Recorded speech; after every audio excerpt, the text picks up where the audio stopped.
As we started at ICAS 2007, we came to AEA 2008 with 3 questions that we asked a number of people here on all sides of the fence, the suppliers, the vendors, the manufacturers, and just the plain old worker bees of the avionics industry. Third question, very simply this: what was important to you? What got your attention? Paula Dierks, without a doubt. Always nice to see her. Honeywell in particular impressed me. They've got a GPS Navcom coming out in the market that I understand is going to be able to be certified as a primary weather radar display, and that's going to open up quite a bit of real estate. Yes, so 770. We've been looking for something like the 430, 530 series that innovated 10, 15 years ago, and everybody had to have that giga. And things are changing a little bit. The curve and the velocity of new introduced products in the market is changing somewhat because everybody's kind of on a level playing field. Everything excites me about what this industry brings to the floor. But I guess I'm still pretty excited about the flat plate, you know, the flat panels, the way that they're getting into the cockpits, and I think there's going to be some interesting developments, you know, as we go on. Well, the 2 big things right now, and as you know, I personally operate a citation, so we've got to comply with RNP 10, RNP 5, 2, 1, etc. We're going to take care of that this fall, but same time, I think I want synthetic vision. I'd like to be able to see exactly what's out there.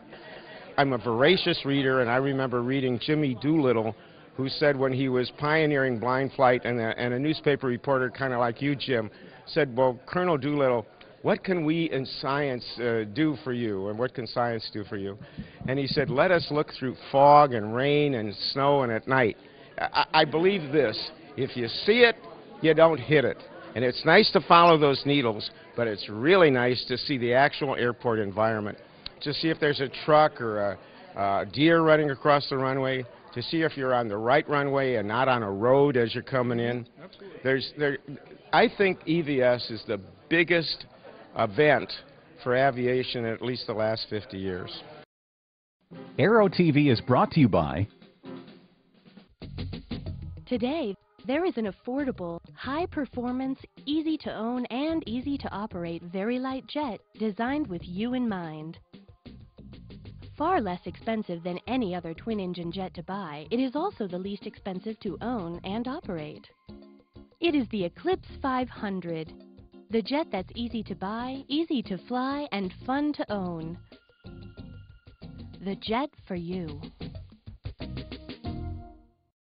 Well, I like the idea that you can do just about anything in the air, in an airplane, that you can do on the ground, especially with regard to telephone systems and broadband and all that sort of thing. That's an exciting thing. And then the glass, the ability to actually put really high-end stuff that heretofore you thought was only available in spacecraft, and now all of a sudden you find it in a single-engine airplane. That's really exciting, and we've got some products at ICG that we're talking about at this show, and we'll be announcing tomorrow a little bit more about. And Avidyne, of course, has some new systems that they're putting into airplanes, especially into the retrofit applications. So lots of neat stuff going on, and this is a segment of the industry that really, really is exciting. The office in the sky is amazing. What people want to do, the high-speed data that they're going to be able to get, AirCell with their broadband and different things like that.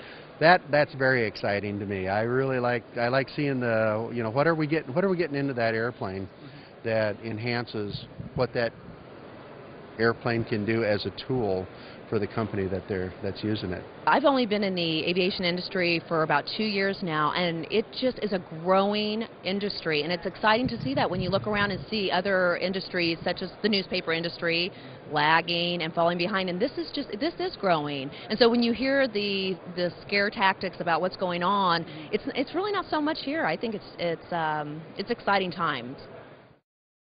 Aero-TV is brought to you by Cirrus aircraft have always been easy to fly. Now they're easier than ever to buy. A complete line of ownership programs gives you everything you need to purchase, trade, finance, lease, insure, and warranty your Cirrus. There's even an ownership program for non-pilots. The Cirrus Access Pilot can teach you how to fly, or fly the plane for you. Find out more at www.cirrusdesign.com. Cirrus, for the love of flying. Being here in Washington, D.C. was great to be in the Capitol and to listen to the other companies with what's new, such as the Garmin Synthetic Vision, some of the aftermarket programs that they're working on right now with the Kingair retrofits, and once again, the use of the 4200 or 2-inch electric attitude indicator in some of their aftermarket retrofit programs. So the buzz has been pretty good. Well, the next thing I'm going after is airports. When was the last time you saw a new airport being built? So I have become a big fan of tilt rotor, which may become tilt jet. Exactly. And we're putting a lot of ink on paper now on all kinds of things that can either take off vertically or in short distance. Because your grandchildren will say, gee, you mean you really had to pound down 3,000 feet of runway before you could get this thing in the air?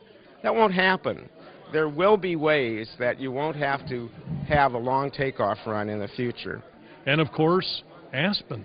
Aspen, a new player on the block. They're certified, and I can see an awful lot of that equipment going into some older aircraft.